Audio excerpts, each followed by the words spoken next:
Oke, assalamualaikum warahmatullahi wabarakatuh. Masih di belajar ilmu psikologi. Nah, saya tertarik nih ngelihat pemandangan di sini. Jadi ingat masa lalu, masa kecil gitu ya. Dan terkait juga pertanyaan-pertanyaan yang paling sering ditanyakan di pembelajaran hipnosis. Apakah anak kecil itu bisa dihipnotis? Nah, ini pertanyaan yang paling sering nih. Apalagi ibu-ibu, wah anak gua kecanduan game nih, bisa nggak dihipnotis gitu ya. Ini pertanyaan yang paling banyak yang ditanyakan pada diri saya. Nah, hari ini saya akan sharing apa itu hipnosis anak gitu ya, dan bagaimana sih cara menghipnosis anak yang biasanya sering dilakukan.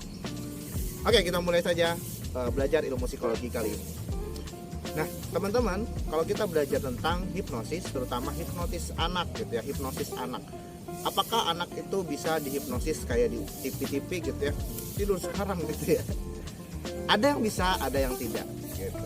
Kembali lagi, karena yang kita sering lihat yang ada di televisi itu yang disebut formal hipnosis.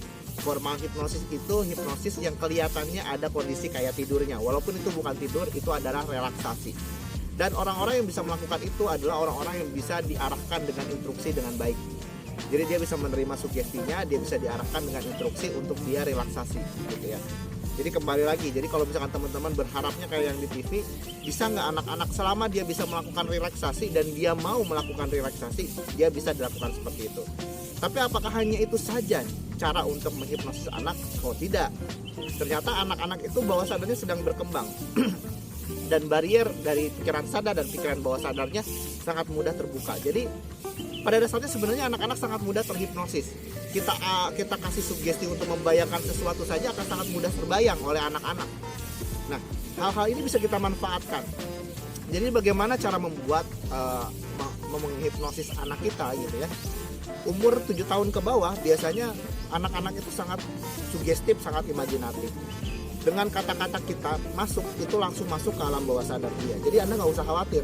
Sebenarnya anak-anak kalau dia dekat dengan Anda, dia punya rasa tautan dengan Anda, banding attachment yang baik, rasa rasa menyayangi diri Anda bagus gitu ya, dan kedekatan Anda benar-benar lekat. Itu sebenarnya anak sangat mudah Anda sugesti gitu. Nah, kalau misalkan nggak dekat gimana? Ya dekatkan diri Anda gitu. Terkadang kita lebih sering melakukan pembiaran gitu ya. Wah, anak anteng nih, kasih aja handphone, ya anak anteng gitu ya. Nah, kenyataannya itu melepaskan kelekatan kita dengan anak-anak kita gitu. Yang sebenarnya dibutuhkan untuk memberikan sugesti-sugesti ke anak kita, sugesti-sugesti yang positif gitu. Gimana caranya? Ya kalau Anda mau mendekatkan diri Anda dengan anak Anda, ini ada beberapa hal yang bisa mendekatkan diri Anda dengan anak Anda. Ada yang namanya sentuhan. Anak itu ada yang tipenya senang diberikan sentuhan. Jadi cara menghipnosis anak yang pertama adalah berikan sentuhan yang nyaman. Misalkan ketika Anda memeluk anak Anda gitu, itu secara tidak langsung ada namanya banding attachment. Ada keluar hormon yang namanya oksitosin, hormon cinta. Dan ketika hormon cinta itu keluar, sugesti itu akan mudah masuk ke anak. Anak akan mendengarkan Anda karena dia fokus pada diri Anda gitu. Jadi kalau Anda mau menghipnotis anak Anda, yang pertama Anda bisa melalui sentuhan gitu.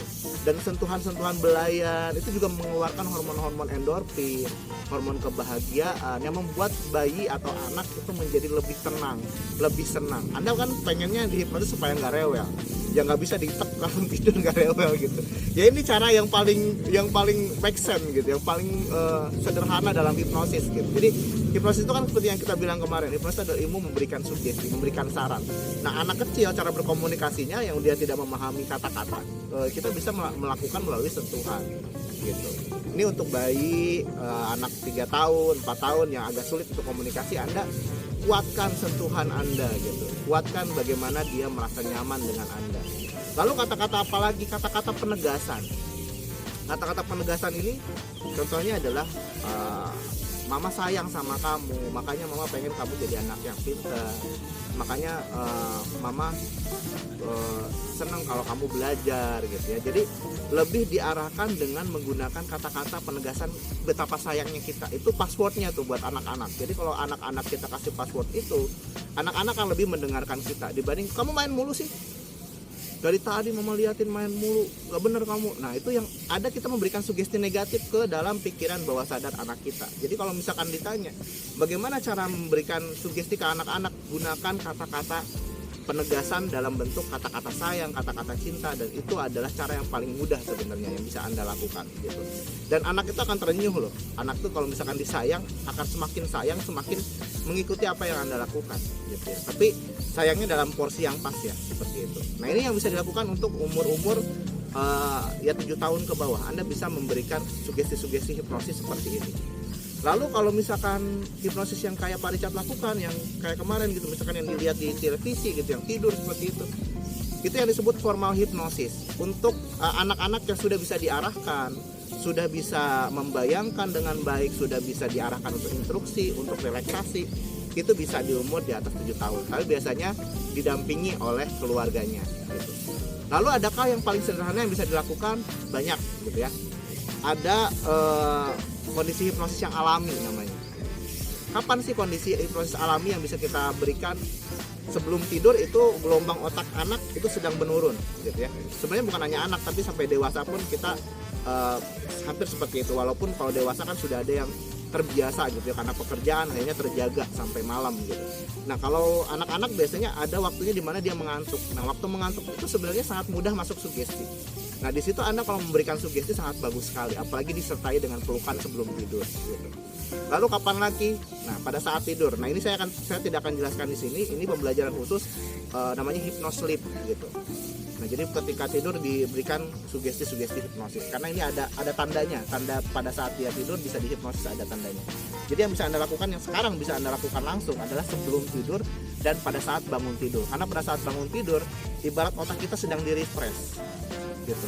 Otak anak ini lagi refresh nih, sehingga program apa yang dimasukkan di pagi hari itu akan dijalankan selama 1 hari itu gitu. Bahkan bisa dijalankan untuk seterusnya. Jadi itu kondisi-kondisi yang paling mudah memberikan hipnosis pada anak. Oke, ini ilmunya daging banget. Jadi kalau Anda nggak nonton dari awal sampai akhir itu sayang sekali. Anda bisa langsung praktekkan ilmu ini. Jadi Anda bisa mulai menggunakan sentuhan yang tepat. Anda bisa mulai menggunakan kata-kata penegasan yang baik, dan Anda bisa mulai untuk memberikan sugesti pada saat sebelum tidur dan pada saat bangun tidur. Oke, itu pembelajaran hipnosis kali ini. Semoga bermanfaat untuk rekan-rekan. Saya Richard. Assalamualaikum warahmatullahi wabarakatuh.